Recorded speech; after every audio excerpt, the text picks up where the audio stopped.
ეს სოციუმიდან რაც მესმოდა, რომ თუ ნარკომანი არის, ვინც ნემს იკეთებს. და საკუთარ თავთან იდენტიფიცირებას რომ მე ნარკომანი ვარ, ანუ ეს ვერ მქონდა, იმიტომ რომ მე ხოლმე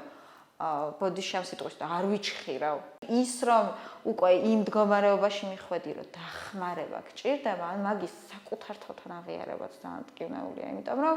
უკვე ძალიან ბევრი შიში, ძალიან სირცხვილის გრძნობა, ძალიან მძაფრი, რომ მე დამოკიდებული ვარ და მე ნარკოტიკზე ვარ დამოკიდებული და ჩემ შემთხვევაში კიდე რომ აი ოჯახში ან ჩემი და იყო რომელთანაც რომელსაც რა ვიცი დღემდე ძალიან მწვენია რომ ის რაღაც ბავშვობა თავის სტუდენტობის და ის კარგი პერიოდი ჩემს მოვლაში და ჩემს დევნაში და აი მახსოვს რომ ის მომენტი როცა მე ოღონდ ვერ ვაანალიზებდი რომ ესე ძალიან ცუდ დღეში ვიყავი რა